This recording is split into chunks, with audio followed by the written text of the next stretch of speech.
we have our associate dean, Mr. Chiraag Mehta, and he will elucidate on the altering pedagogy to produce learners. Sir, we request you to kindly join us on stage. Hello everyone, how are we doing? Still wide awake and enjoyed the first session? Yes, we've kind of dimmed it in here. Can we turn on the lights a little bit? Yes, sure. Yeah, I think it's the ambience. We need to liven it up. Although James was very lively. Thank you, James, for the talk. Okay, so we on your schedule put this down as a session about the ISBF LSE relationship. But we did a little bit of thinking and we kind of realized that a lot of you probably already know about us. Can I assume that to be true? Yeah, or would you like me to tell you just a little bit that will help you contextualize what I say? I do have some questions. Yes. Towards the end. Okay, sure. But everyone has a broad idea of how the three institutions kind of fit together academically. Okay, great. So we'll move forward on that assumption. If you have any, there's not too much text on the slides. But if you have any trouble, reading, please give me a shout and we'll turn down the lights again. The reason I turned up the lights is because we want to make it a slightly interactive session. Yeah.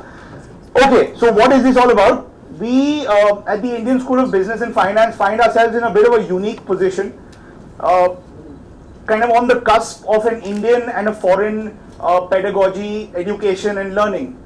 What do I mean when I say that? Well, most of the students we teach, or in fact all of the students we teach, and a lot of us faculty members are kind of products of the Indian education system, learning system, teaching system.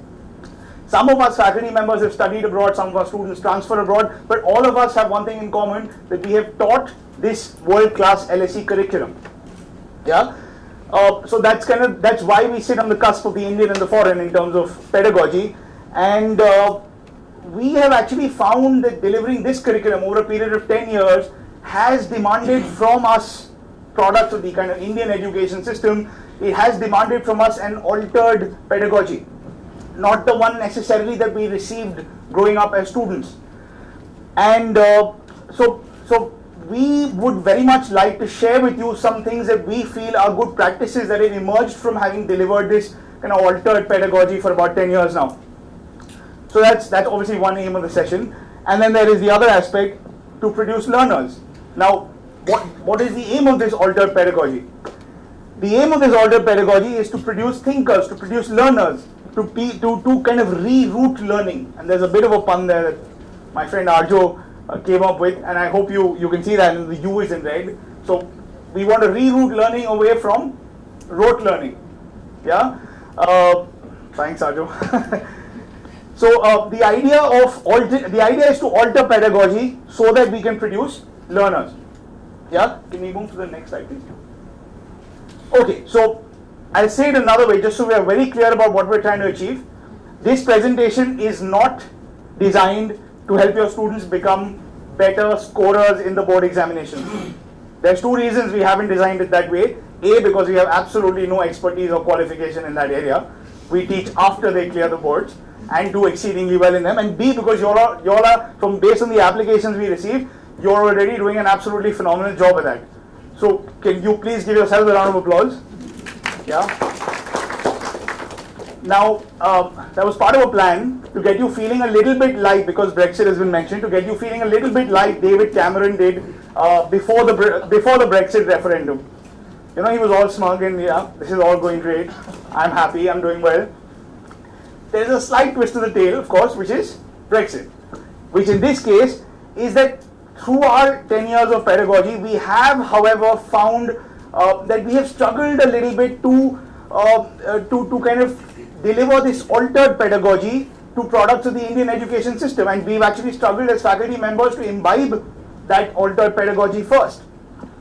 Now, why is that happening? Why are these kids scoring so well, yet sometimes struggling to kind of keep up in class with this world-class curriculum? That should not be happening. And where we feel that the explanation for that probably lies in the fact that our education system, and this is again very systemic, it's to do with how the board examinations are designed. It's actually, despite the best efforts of teachers in schools sometimes, we find that students are good at knowing what to learn and sometimes even why to learn, but not so good at knowing how to learn. We are not, in other words, training them to learn. What do I mean by that? I mean by that, how many people here are English teachers by any chance? Anyone here an English teacher? Great, thank you. Good to have one person. So now, before I say this, let me caveat it by saying I hope and I'm pretty sure a lot of you are already part of this movement. I like to think of it as a movement. Sorry, to alter the pedagogy, as we are saying. And if that is the case, please do share your experiences as we go along. Please ask for clarifications, examples, etc. It will become a great and rich exchange of ideas. We'll go on only as long as we can. We have a Q&A session later, so we can spill over into that. But please do share your experiences if you have any, and we can hopefully kind of, if there isn't such a movement already, start one when we get out of this room. But what I mean to say here is, and I asked for an English teacher because this altered pedagogy would not teach the kid, for example, the meaning of the, let's take for example the word eavesdrop. We've all heard the word eavesdrop, yeah? Now what does it mean? To kind of deliberately overhear something, yeah? Now that's something we can teach a kid. You know, he comes across eavesdrop in his literature, some short story, and we tell him eavesdrop means to deliberately overhear. Great, I mean, job well done. He'll probably score a 95% if he gets a, I mean, if the paper's all about eavesdrop, or at least about the meaning of eavesdrop. The other way to teach it could have been, why is eavesdrop, well, how do you, if you came across a word eavesdrop and you didn't have me, i.e. your teacher, to tell you what it means, how could you have begun to learn about eavesdrop? Now there is a subject dealing with this called etymology, the origin of words, the sources of words. Now eavesdrop, this is a very interesting word personally for me. I discovered the meaning only some couple of years ago. And eaves is the overhang of a roof in a building. So it kind of hangs down from the roof. Think of a tin roof, and it's a little part of the roof that hangs down. So it's kind of it kind of overlooks your balcony in your bedroom, and is therefore kind of listening in to what's happening. Now, if you taught your student about eavesdrop that way, what two things would happen? A, he or she would never forget, yeah, or at least would not forget it for a very long time. What else would happen is that you would be telling them that you would be preparing them for a situation when you're not around. You're showing them how to learn. Same thing applies to maths. I'm sure there are more maths teachers here, I assume. Maths teachers, show of hands. Pandey sir, maths. So when you're teaching them that the area of a circle is pi r square, for instance, yeah. Now that's a formula they have to memorize. A lot of kids really struggle with memorizing. In any case, is that the best way to teach it? They must know it, but why not tell them the reason behind it? How many of you have seen the ads for Byju's Learning? It's a lot on TV nowadays. They do something interesting, something like that, you know. They break a circle into a triangle and a triangle into a square and things like that. Pi r square actually intuitively comes from thinking of a circle boxed inside a square. And that way the student doesn't have to remember pi r square. It's an easy formula, but I mean to kind of extrapolate and apply to everything we teach students. Let's not just teach them what we are teaching them, let's teach them why they're learning that and how they can kind of learn that on their own if required. Okay, having set the stage that way, now we'll kind of jump into kind of sharing our experiences of what we think this altered pedagogy can kind of achieve and what are the key ingredients. Yeah, please again feel free to interrupt me and ask questions as we go along. That will make me feel very much like I'm in an ISBF classroom. Yeah, it's very much a two-way dialogue in an ISBF classroom. Okay, can we move to the next slide, please? So what are some key characteristics of this altered pedagogy? I'd rather actually use the word ingredients than characteristics, and these are only some. So hence the qualifier that we can't go through everything. I mean, between Arjo and I and Tayal sir and the rest of us who teach at ISBF, we could go on about this forever, but there's a time constraint. We're only going to talk about some of the most important characteristics of this altered pedagogy.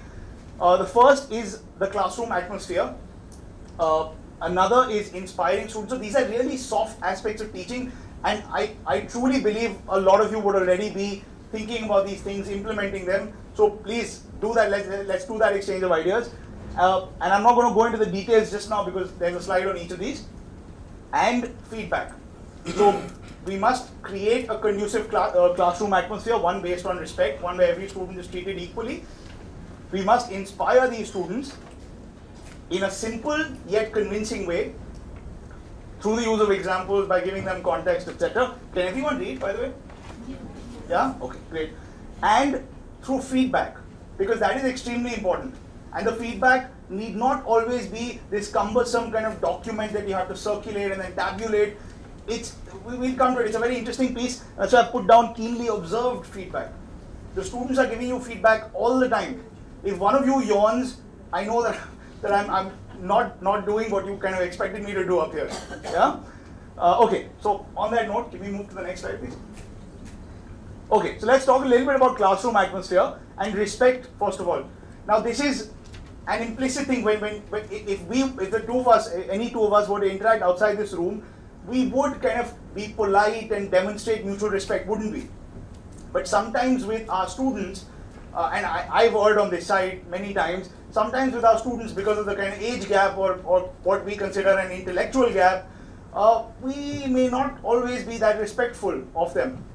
And recently a third year student of, well, I haven't taught him personally, but he's a third year student at ISBF, one of our best students. We were having a candid chat, and maybe he opened up because I hadn't taught him and he didn't have kind of those barriers necessarily. He told me that, sir, teachers don't always get this, but we as students are very smart. I was like, okay, can you elaborate? Like, we pick up very early the signals from a teacher. Is he over assertive or is she over assertive? And if that is the case, we'll just kind of, find our little corner in the class and, be this quiet student who never asks anything. Is he or she someone approachable? And so on and so forth. So is he or she someone who kind of we can get away with things in the class with? Yeah. So the respect is very, very important. It's a subtle point, but and each of us as teachers will have a different way of kind of establishing that mutual respect in a classroom.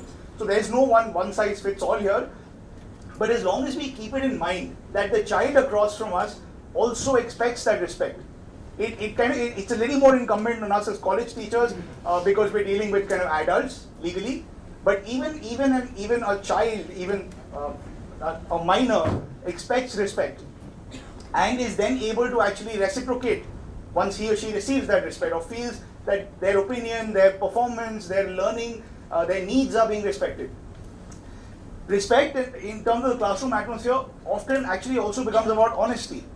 This is something I realized. There were a couple of times when I first started teaching where a student asked me to re-explain something I'd said. I didn't do a great job the first time. I said, sir, can you re-explain it? And I tried to use an example, and I have my first yawn. I try to liven it up. I tried to use an example, and in my head I'm kind of talking through the example, and I'm like, this doesn't sound great. It doesn't sound convincing. So I deliver the example anyway because I'm halfway through it. And then the kids have this puzzled look on their face. Ye kya bola sir? Nahi samajh nahi aaya. How does it apply to what he just said before this? So at that point, I think, so I did it a couple of times, and then the third time, and obviously I did use the same bad example, but there were other instances when I gave a bad example for the third time, and I could tell from the feedback on the looks of the students,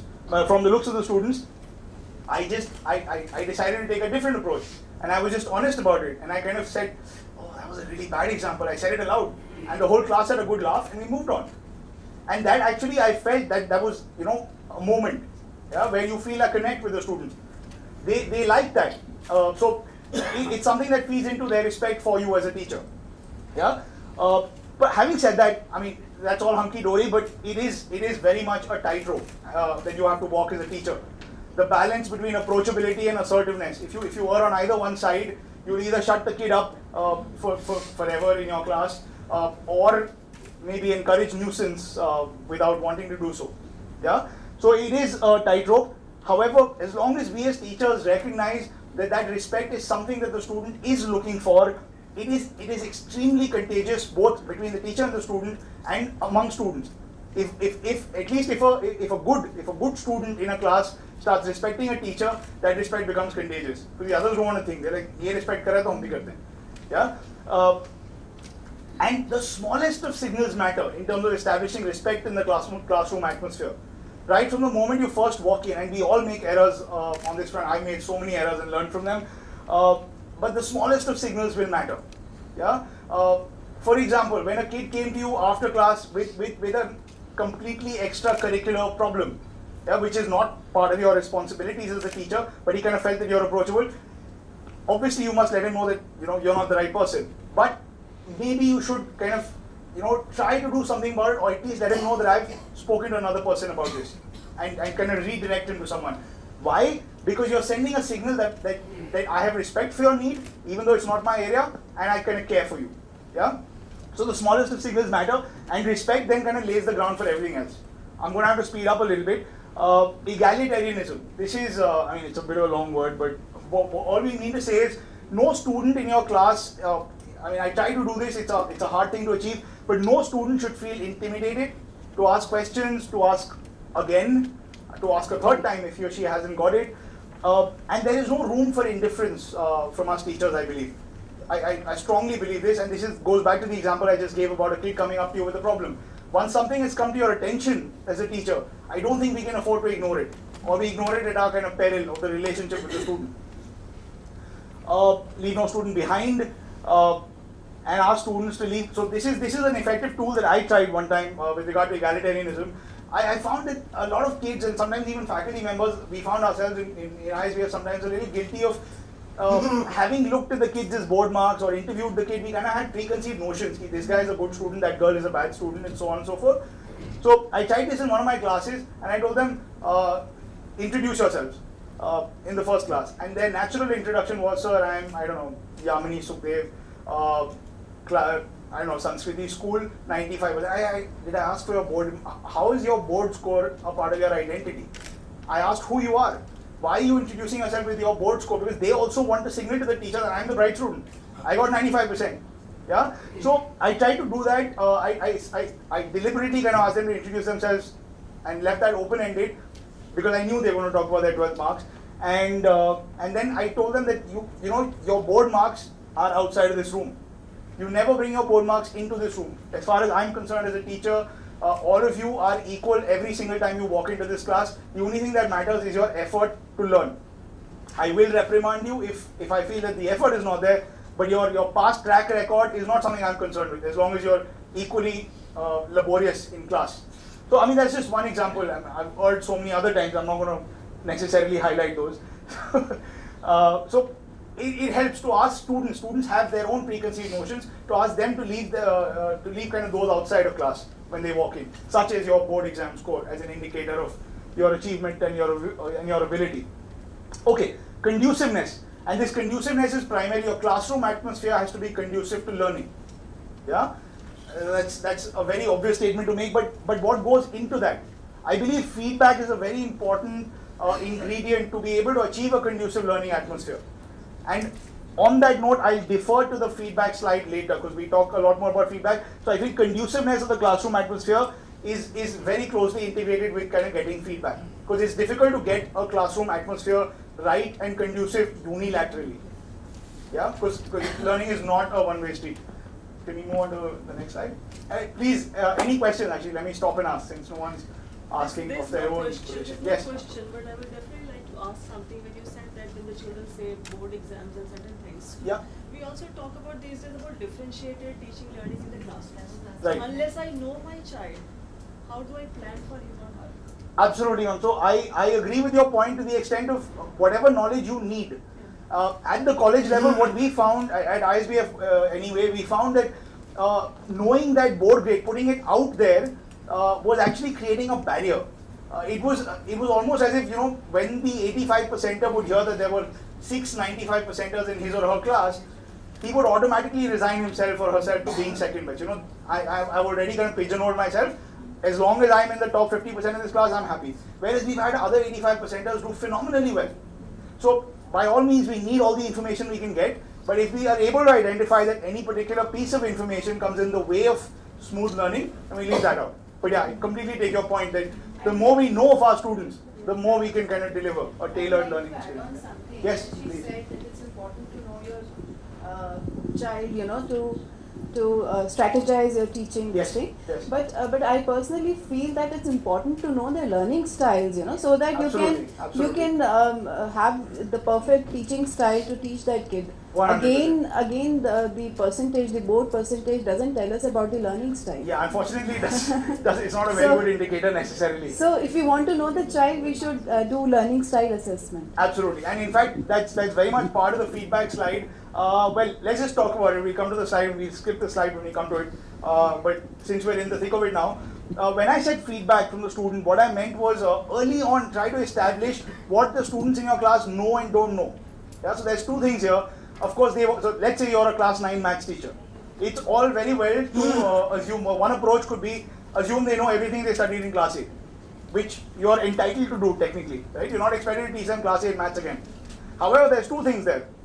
First thing, the pass mark to get into class 9 is only 40%. There are kids in your class who've got 41% and kids who've got 99%. Now, even a kid who's got upwards of 70%, let's just say 73%, does not know 27% of the material he or she studied in class 8. At the very least, that is something you should know. I'm not saying that you have to go out and bring everybody to 100% of the class 8 maths in class 9. That's not doable. But, and this was a question that came up when we were discussing the presentation internally, where is the time to try and find out exactly where each kid's learning level is? So, it's a very valid question, and so there's a lot of, so it brings me back to the keenly observed feedback point. When I turn back to write, if I've spoken to my class for a couple of minutes, and then I turn to write something on the board, which is when I'm not looking at them, you should still be listening, and I found this very useful. There is generally either a murmur in the class, a restless murmur in the class, or complete silence. If there's complete silence, chances are they're taking down what you've written on the board because they've understood what you said before that. If there is that restless murmur, you need to pick up that maybe they did not understand what I've taught them. So you can very well put it on the board, but it needs to be taught again. And that can help you contextualize the class's level of learning. So the murmur will not happen. I mean, it will not, it's a natural thing. It won't happen when they've understood something or when you built on a concept they're already aware of.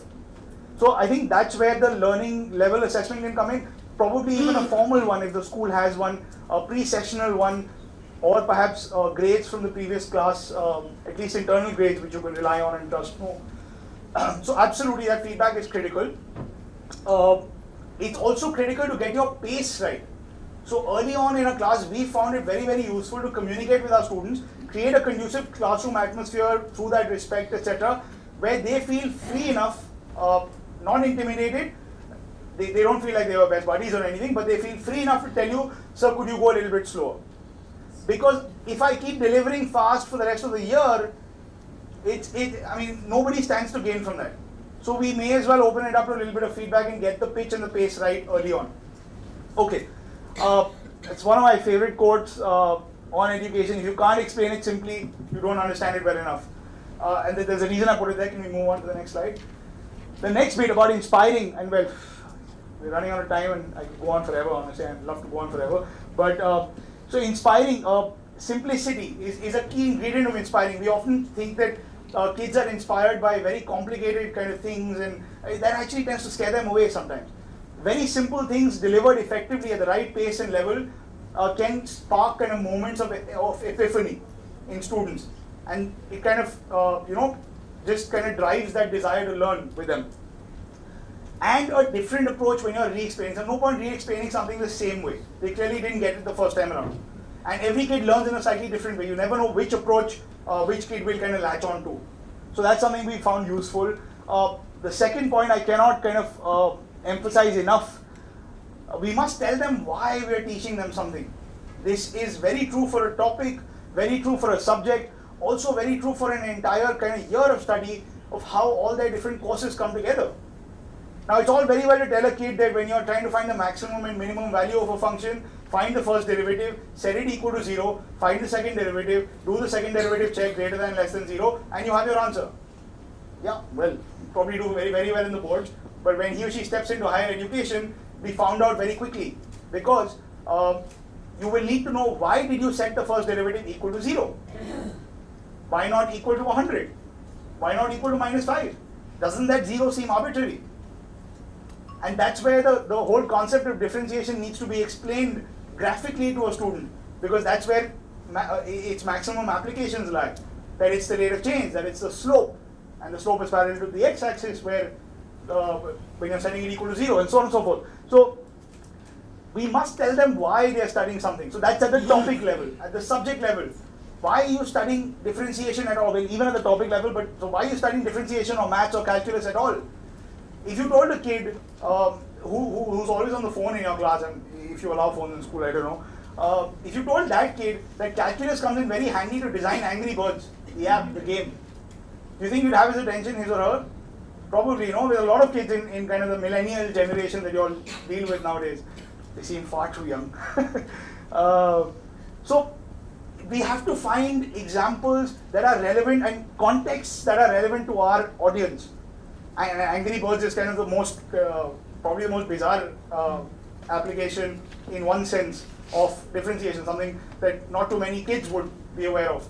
Of course, there's engineering, there's economics, there's all of these areas that use differentiation. So we should tell them about it.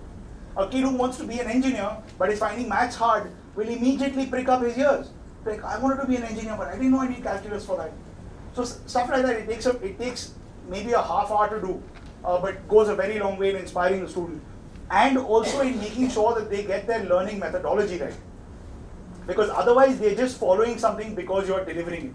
They're not following it because they want to follow it, because they see an end for this means that you're giving them. They don't see what end they can use it for necessarily. Technology can be both a competitor and an ally. Using it as an ally, I think all of you probably have already incorporated technology to different degrees. So I won't dwell too much on technology as an ally. Of course, we know it's very critical with this millennial generation. In fact, we are probably the ones that tend to kind of lag behind them a little bit. But can be used very effectively to inspire students. Can we move on, please? Thanks. Inspiring examples. Liberal use of examples generally tends to work very well with kids. It brings things alive, needless to say. Helps contextualize and remember, you know, like the eavesdrop thing. I've never forgotten ever since I read that. And it was very long ago, but I'm sure I won't forget it for a very long time. And again, something I can kind of go on forever, but questions.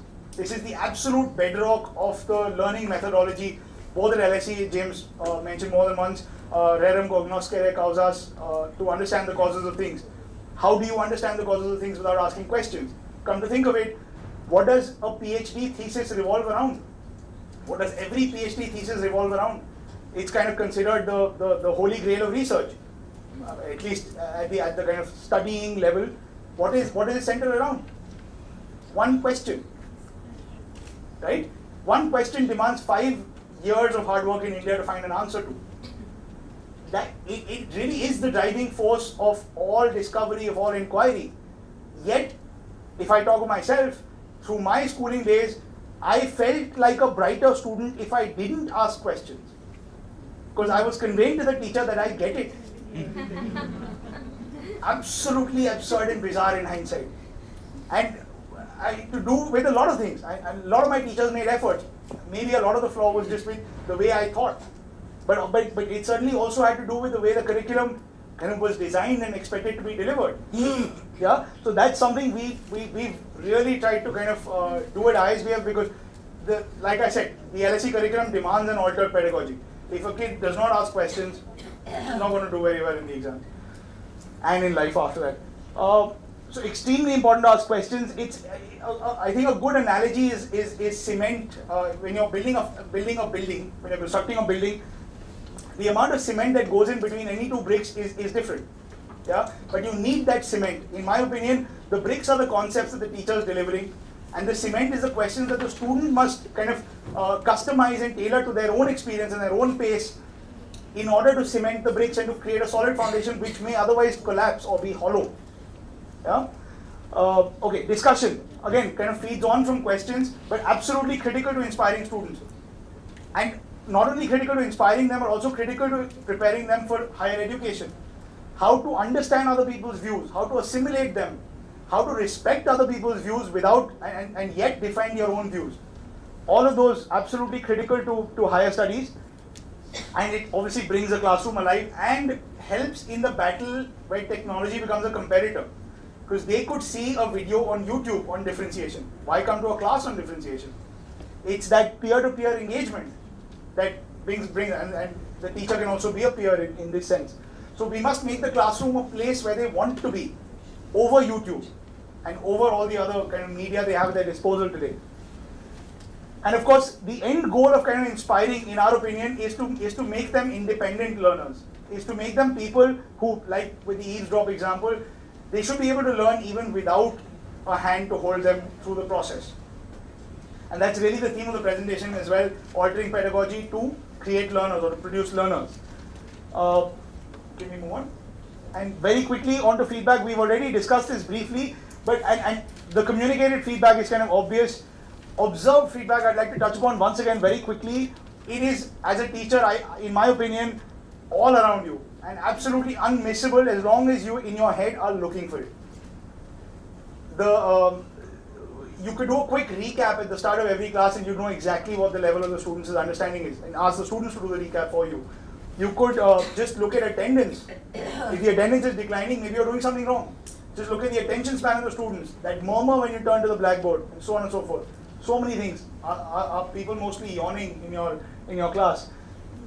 And assessments, very critical, sometimes underrated. We kind of tend to do it matter of factly. It was my kind of default, option to just kind of grade the answer, give a number, and kind of return the script.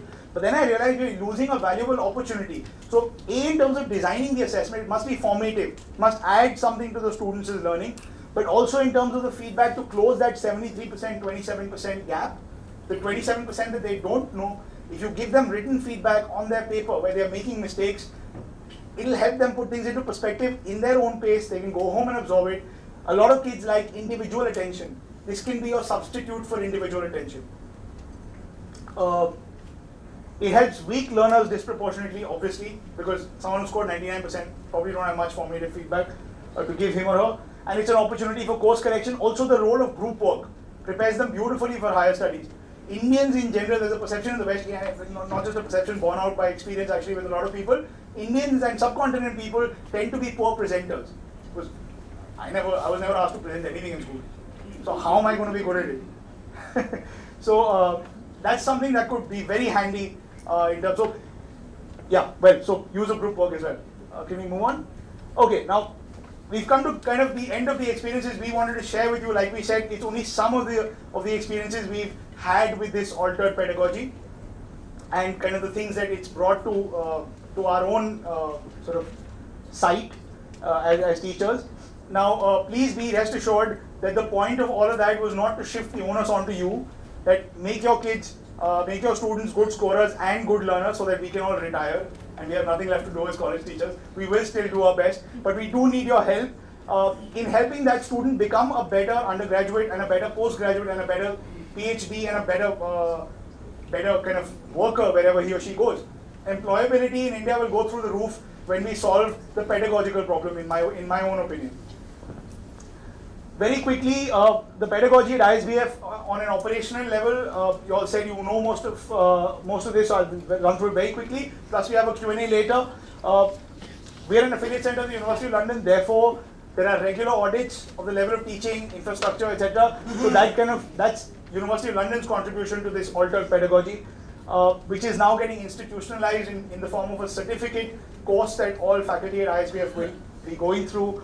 The LSE, probably the biggest contribution of LSE to the pedagogy, because all our academic non-teaching input comes from LSE, but even on the teaching front, through their motto and through their mascot, the beaver, the industrious beaver, that's enough to convey a hell of a lot, because it's really this motto that drove a lot of us to inculcate in our students the need to ask questions, to inquire, that spirit of inquiry. And then of course that's the ISBF pedagogy that you see is very much a result and a little bit of building up on the first two. So ask questions, interactive classes, help students become independent learners, we covered that, and we also kind of support that with an open door staff room policy, which is kind of our 3 pillars of our own pedagogy, which we have kind of altered along the way over the last 10 years. Next slide. Excuse me. Yes. Previous slide. Yes. Can you please elaborate on the third open doors? As long as our full-time faculty members are on campus, students are welcome to walk into the staff room with doubts. The objective, we understand this can be slightly disruptive for the faculty member himself or herself. So we encourage students to kind of do their work and take prior appointments, but they are still free to walk in. The reason is we want to ensure that there is no impediment in their learning process. They should get an answer when they want, or at least, not 10 days after they wanted one, because then for those 10 days they're not going to build on that concept anyway. So that's primarily what we mean, that faculty go out of their way to extend themselves to students to solve doubts outside of class. Have I answered your question, sir? Yeah? Okay, great. Okay, so I'll leave you with that thought. Education is a progressive discovery of our own ignorance. This one for me trumps the previous quote as well. It's my absolute favorite quote in education. And on that note, I would urge all of you, and as we try to do ourselves, to continue learning as teachers and to continue tweaking and altering the pedagogy so that we can produce learners. Thank you.